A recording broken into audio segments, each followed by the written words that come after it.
மக்களே, மாணவ நண்பர்களே, அனைவருக்கும் வணக்கம். நான் உங்கள் பொன்வேல் பாண்டியன், நடப்பு நிகழ்வுகள் ஆசிரியர். இன்றைய தினத்தில் நம்ம பார்க்க போகிறது ஜூலை 9ஆம் தேதிக்குரிய தினசரி நடப்பு நிகழ்வுகளின் தொகுப்பு. சரிங்களா? சமீப காலங்களில் போட்டித் தேர்வுகளில் அந்த நடப்பு செய்திகள் ரொம்ப ஒரு டிசைடிங் ஃபேக்டராக இருக்குது. அது ப்ரிலிம்ஸாக இருக்கலாம், மெயின்ஸாக இருக்கலாம், ஈவன் இன்டர்வியூவில் கூட. சரிங்களா? கண்டிப்பாக நடப்பு செய்திகள் ரொம்ப ஒரு கீ ரோல் ப்ளே பண்ணிட்டு இருக்குது. அதனால் அதன் அடிப்படையில் சப்ஜெக்ட்டுக்கு தேவையான நடப்பு செய்திகள், ஸ்ட்ராட்டஜிக்கு தேவையான நடப்பு செய்திகள் எல்லாமே கிளியராக கொடுத்துட்டு இருக்கிறோம். ரிவிஷனுக்காக நடுவில் போனஸ் கேள்விகள், இறுதியாக சூப்பர் சிக்ஸ் கேள்விகளுக்கும் சூப்பராக நம்ம ஒவ்வொரு நாளும் கேள்வி வழங்கி ரிவிஷன் நம்ம பண்ணிட்டு இருக்கிறோம். அதோட நல்ல முறையில் பயன்படுத்திக்கோங்க மக்களே. இந்த வருஷமே உங்களுக்கான அரசு பணியை உறுதி செஞ்சுக்கோங்க. ஆரம்பிக்கலாம். இப்போ நம்ம பார்க்க போகிறது ஜூலை 9ஆம் தேதிக்குரிய தினசரி நடப்பு நிகழ்வுகளின் தொகுப்பு. அதில் ஃபர்ஸ்ட் பார்க்க போகிறது தலைப்பு செய்திகள். சரியா? தலைப்பு செய்திகள் பாருங்க. நலம் AI அப்படிங்கிற ஒரு உரையாடு மென்பொருள் செயலி தமிழ்நாடு அரசு அறிமுகப்படுத்திருக்கிறாங்க. என்னோட நோக்கம் என்னன்னு சொல்லி பார்க்க போகிறோம். அதே மாதிரி நீதிபதி வி மோகனா அவர்கள் சாதனை படைச்சிருக்கிறாங்க. என்ன சாதனை அப்படிங்கிறத நம்ம பார்க்க போகிறோம். அதை பார்த்து முடிச்சுட்டு அப்படியே தமிழ்நாட்டில் உள்ள மத்திய மற்றும் மாநில சட்ட பல்கலைக்கழகங்கள் எந்த ஆண்டு உருவாக்கப்பட்டது அதை பற்றியும் ஒரு சின்ன குறிப்பு பார்த்துட்டு அப்படியே உலக புகழ்பெற்ற ஒரு இந்து கோவில் பிராம்பணன் கோவில் சொல்லுவாங்க, அது எந்த நாட்டில் அமைந்துள்ளது, அதோட சிறப்பு என்ன அப்படின்னு சொல்லி பார்க்க போகிறோம். ரீசெண்டாக இது நியூஸில் வந்திருக்குது. ஓகேவா? அடுத்தபடியாக ரொம்ப முக்கியமான ஒரு செய்தி. AISHE சரியா, அந்த அமைப்பு வெளியிட்ட உயர்கல்வி சேர்க்கை விகித அறிக்கை. சரி, அந்த கிராஸ் என்ரோல்மெண்ட் ரேஷியோ எவ்வளவு இருக்குது, யார் டாப்பில் இருக்காங்க, அந்த மேலே நம்ம கொஞ்சம் சில குறிப்புகளை பார்த்துட்டு அப்படியே முக்கியமான ஒரு விளையாட்டு செய்தி. ICCயின் ஹால் ஆஃப் ஃபேம் பட்டியலில் சமீபத்தில் சௌரவ் கங்குலி அவர்கள் சேர்க்கப்பட்டிருக்கிறாங்க. ICC ஹால் ஆஃப் ஃபேம் பட்டியல்னா என்ன, இதுக்கு முன்னாடி வேற எந்தெந்த இந்திய கிரிக்கெட் வீரர்கள் இந்த பட்டியலில் சேர்த்திருக்கிறாங்க, அதை பற்றி நம்ம பார்க்க போகிறோம். சரிங்களா? பார்த்துட்டு இறுதியாக சூப்பர் சிக்ஸ் கேள்விகளும் ரிவிஷனுக்காக வெயிட் பண்ணிட்டு இருக்கு. மக்களை விட்டுறாதீங்க, நல்ல முறையில் பயன்படுத்திக்கோங்க. சரியா? அடுத்து நம்ம பார்க்க போகிறது விரிவான செய்திகள். விரிவான செய்தியில் ஃபர்ஸ்ட் நியூஸே பாருங்க. நலம் AI அப்படிங்கிற ஒரு ஷார்ட்பாட் சேவை. சரி, உரையாடு மென்பொருள் சேவை. சரியா? நலம் AI என்பது பொதுமக்கள் அரசு மருத்துவமனைகளில் எளிதாக புற நோயாளி சீட்டுகளை, சரி OP சீட்டுன்னு சொல்லுவாங்களே, அவுட் பேஷண்ட், அந்த சீட்டுகளை பெறவும் வரிசையில் நின்று காத்திருப்பதை தவிர்க்கவும் அறிமுகப்படுத்தப்பட்டுள்ள ஒரு வாட்ஸ்அப் சாட்பாட் சேவை ஆகும். சரியா? இது ஒரு ஆப் கிடையாது. வாட்ஸ்அப்ல இருந்து அதுக்கு ஒரு நம்பர் நம்ம பின்னாடி கொடுத்துருக்காங்க பாருங்க. ஓகேவா? சென்னையில் தொடங்கப்பட்டுள்ள இந்த சேவை முதற்கட்டமாக 22 மாவட்டங்களில் தொடங்கப்பட்டுள்ளது. இதன் மூலம் என்ன சிறப்புன்னு சொல்லி பாருங்க. அருகில் உள்ள, ஓகேவா, நீங்க வசிக்கிற இடத்துல இருந்து பக்கத்தில் இருக்கிற அரசு மருத்துவமனைகள் குறித்த விவரங்கள், மருத்துவ சேவைகள், தமிழ்நாடு அரசு வழங்கும் சுகாதாரம் தொடர்புடைய முக்கியமான திட்டங்கள் எல்லாமே இந்த செயற்கை நுண்ணறிவு மூலமாக வழங்கப்படுகிற அந்த கேள்விகளுக்கான பதில்கள் மூலம் வழங்கப்படும். சரியா? விரைவான பதில்கள் இந்த செயற்கை நுண்ணறிவு மூலம் வழங்கப்படுவதனால ஈஸியாக பொதுமக்கள் நன்மை அடைய முடியும்னு சொல்லியிருக்கிறாங்க. சரியா?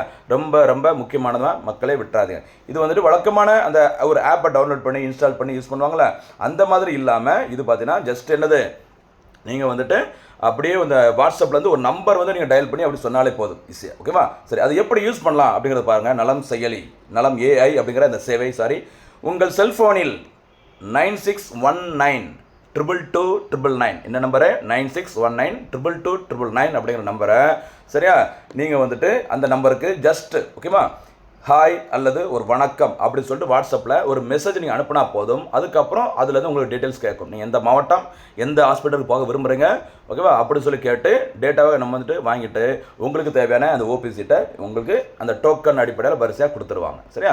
அதன் மூலம் ஈஸியாக நம்ம போக முடியும். சரிங்களா? வெயிட் பண்ணி கூட்டத்தில் சண்டை போட வேண்டிய அவசியம் இல்லை அப்படி சொல்லியிருக்கிறாங்க. ஒரு சூப்பரான திட்டம் நலம் AI. OP சீட்டுகளை அரசு மருத்துவமனை பெறுவதற்கான தமிழ்நாடு அரசின் முக்கியமான ஒரு சேவை திட்டம். வாட்ஸ்அப் மூலமாக செயலி கிடையாது, மறந்துடாதீங்க. ஓகேவா? அடுத்து நீதிபதி வி மோகனா அவர்கள் சாதனை பாருங்க. பொள்ளாச்சியை சேர்ந்தவர் நீதிபதி வி மோகனா அவர்கள் ஜூன் 2, 2026 அன்று உச்ச நீதிமன்றத்தின் நீதிபதியாக பதவியேற்று வரலாற்று சாதனை படைத்துள்ளார். என்ன சாதனை அப்படின்னு சொல்லி பார்த்தீங்கன்னா, உச்ச நீதிமன்றத்தில் வழக்கறிஞர் பணியில் இருந்து நேரடியாக உச்ச நீதிமன்றத்தின் நீதிபதியாக உயர்த்தப்பட்ட தமிழகத்தை சேர்ந்த முதல் பெண்மணி மற்றும் இந்தியாவை சேர்ந்த 12வது பெண் நீதிபதி என்ற பெருமைகளை பெற்றுள்ளார் வி மோகனா அவர்கள். ஞாபகம் வச்சுக்குமா? சரியா? வழக்கறிஞராக இருந்து நேரடியாக உச்ச நீதிமன்றத்தின் நீதிபதியாக, ஓகேவா, பதவி உயர்த்தப்பட்ட தமிழ்நாட்டின் முதல் பெண்மணி அப்படிங்கிற சாதனை படைச்சிருக்கிறாங்க. யாருமா? நீதிபதி வி மோகனா அவர்கள். ஆல் ஓவர் இந்தியாவில் பார்க்கும்போது இவங்க பார்த்தீங்கன்னா 12வது பெண் நீதிபதி என்பது குறிப்பிடத்தக்கது. சரிங்களா? நீதிபதி மோகனா அவர்கள் சில முக்கியமான வழக்குகளில் ரொம்ப ஃபேமஸ். என்னன்னு சொல்லி பார்த்தீங்கன்னா, கர்நாடக அந்த ஹிஜாப் சர்ச்சை, இந்திய ராணுவத்தில் பெண் அதிகாரிகளுக்கு நிரந்தர பணி போன்ற முக்கிய வழக்குகளில் திறம்பட வாதாடியவர் மோகனா அவர்கள். சரியா? 1996ஆம் ஆண்டில் இவர் உச்சநீதிமன்றத்தில் அட்வொகேட் ஆன் ரெக்கார்ட் ஆனார். 2015ஆம் ஆண்டில் உச்சநீதிமன்றத்தின் மூத்த வழக்கறிஞராக நியமிக்கப்பட்டார். தற்போது நீதிபதியாக அவங்க நியமிக்கப்பட்டிருக்கிறாங்க. ஞாபகம் வச்சுக்கோங்க, லைஃப்ல மறக்கக்கூடாது. நீதிபதி மோகனா அவர்கள். அடுத்து தமிழ்நாட்டில் உள்ள மத்திய மாநில சட்ட பல்கலைக்கழகங்கள் பாருங்க. தமிழ்நாடு நேஷனல் லா யூனிவர்சிட்டி அமைந்துள்ள இடம் திருச்சி. சரியா, மத்திய சட்ட பல்கலைக்கழகம் அமைந்துள்ள இடம் எங்கன்னு பார்த்தீங்கன்னா திருச்சி. இது 2012ஆம் ஆண்டில் தொடங்கப்பட்டது. சரிங்களா, தமிழ்நாடு மாநில அரசால் தொடங்கப்பட்டு பின்னர் 2018ஆம் ஆண்டில் மத்திய சட்ட பல்கலைக்கழகமாக பெயர் மாற்றம் செய்யப்பட்டது. சரியா, இது ஒன்று. அடுத்து நீங்கள் தெரிஞ்சுக்க வேண்டிய விஷயம் என்னென்னு பார்த்தீங்கன்னா, தமிழ்நாடு டாக்டர் அம்பேத்கர் சட்ட பல்கலைக்கழகம் சரியா சென்னையில் அமைந்துள்ளது. 1996ஆம் ஆண்டு இயற்றப்பட்ட சட்டத்தின்படி 1997ஆம் ஆண்டில் தமிழ்நாட்டின் முதலாவது சட்ட பல்கலைக்கழகமாக தொடங்கப்பட்டது. சரி, அப்போ தமிழ்நாடோட ஃபர்ஸ்ட் லா யூனிவர்சிட்டின்னு தான் அம்பேத்கர் சட்ட பல்கலைக்கழகம் 1996 ஆக்ட் படி 1997 தொடங்கியிருக்கிறாங்க. சரியா, இதுதான் இந்தியாவோட முதலாவது சட்ட பல்கலைக்கழகம் என்றும் கூறப்படுகிறது. ஞாபகம் வச்சுக்கோ. சரிங்களா, சூப்பரான செய்தி பார்த்துருக்குறோம்.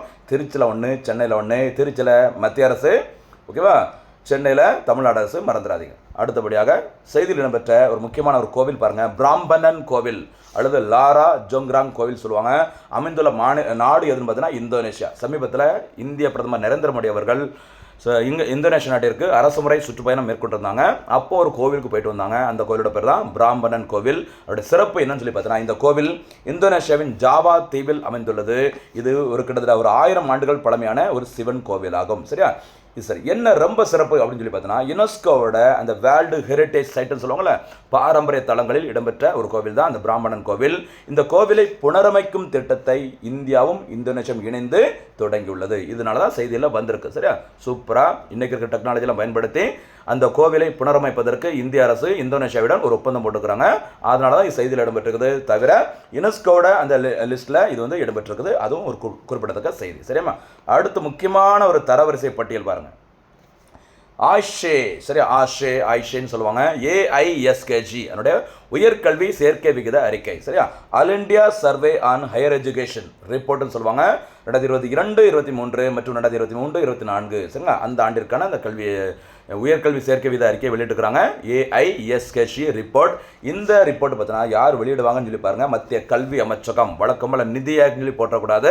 சரிங்களா, மினிஸ்ட்ரி ஆஃப் ஹையர் எஜுகேஷன், ஓகேவா, அவங்க தான் இந்த லிஸ்ட்டை வெளியிட்டுருக்காங்க. ஓகேவா, அந்த அறிக்கையோட முக்கியமான சிறப்பு அம்சங்கள் என்னன்னு சொல்லி பார்த்தீங்கன்னா, அந்த உயர்கல்வி சேர்க்கை விகிதம் அப்படிங்கிறது பொதுவாக சரியா +2 முடிச்சுட்டு 18லேருந்து 23 வயசுக்கு உட்பட்டவங்க என்னெல்லாம் படிக்கிறாங்க அதுதான் அந்த ஹையர் எஜுகேஷன் லிஸ்ட்டில் சேர்ப்பாங்க. சரியா, பாருங்கள், அதில் மொத்த சேர்க்கை விகிதம் கிராஸ் என்ரோல்மெண்ட் ரேஷியோ 18 முதல் 23 வயது உடையவர்களில் உயர்கல்வி செல்லும் விகிதம் 2014-15 அதாவது 10 ஆண்டுகளை கம்பேர் பண்ணுறாங்க. சரியா, பிஜேபி கவர்மெண்ட் வந்த டைம் இப்போ என்ன அப்படின்னு சொல்லி பார்க்குறாங்க. சரியா, 2014-15 இந்த உயர்கல்வி சேர்க்கை விகிதம் 23.7% இருந்தது.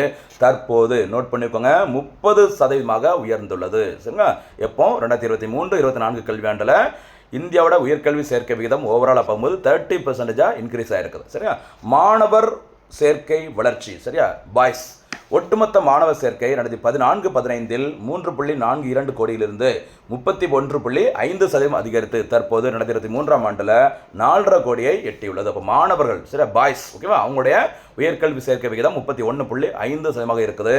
அதே மாதிரி ஃபார் கேர்ள்ஸ் சரியா பெண் மாணவர்கள் சேர்க்கை சரிங்களா 42.2% வளர்ச்சி கண்டு 2023-24 2.24 கோடியாக உயர்ந்துள்ளது. உயர்கல்வி சேர்க்கை பெற்ற அந்த மாணவிகளின் எண்ணிக்கை சரிங்களா, எதை கம்பேர் பண்ணும்போது 2014-15 கம்பேர் பண்ணும்போது சரிங்களா.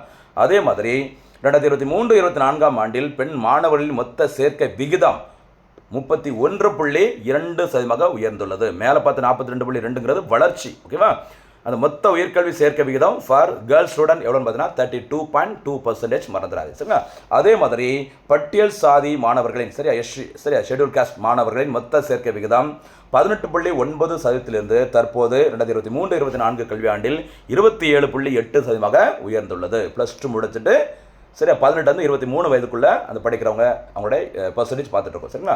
ஓகே, அடுத்து ஷெட்யூல் ட்ரைப்ஸ் பழங்குடியினரை பொறுத்தவரை மொத்த சேர்க்கை விகிதம் சரியா 13.5% இருந்தது 2014-15 இந்த காலகட்டத்தில். தற்போது 22.8% உயர்ந்துள்ளது. எஸ்டி மக்களோட அந்த கிராஸ் என்ரோல்மெண்ட் ரேஷியோ உயர்கல்வி சேர்க்கையில் பாலின சமத்துவ குறியீடு, சரி, அந்த பார்த்தீங்கன்னா பாலின சமத்துவ குறியீடு, ஓகேவா, 2023-24 ஆண்டில் 1.08 உள்ளது. சரிங்களா? அப்படின்னா ஒரு ஆண் மாணவர்களுக்கு, சரியா, ஒரு பாய்ஸ் பார்த்தீங்கன்னா ஒரு மாணவர்களுக்கு 1.08 அப்படிங்கிற நிலையில் மாணவிகளின் எண்ணிக்கை இருக்குது அப்படின்னு சொல்லியிருக்கிறாங்க. இது தொடர்ந்து 7 ஆண்டுகளுக்கு மேலாக 1.0 மேல் சீராக இருந்து வருகிறது. அதே மாதிரி ஸ்டெம் அப்படி சொல்லுவாங்கள்ல, science, technology, engineering and mathematics, சரியா, அந்த படிப்பில் சேரும் மாணவன் எண்ணிக்கை 1.02 கோடியாக அதிகரித்துள்ளது. சரியா?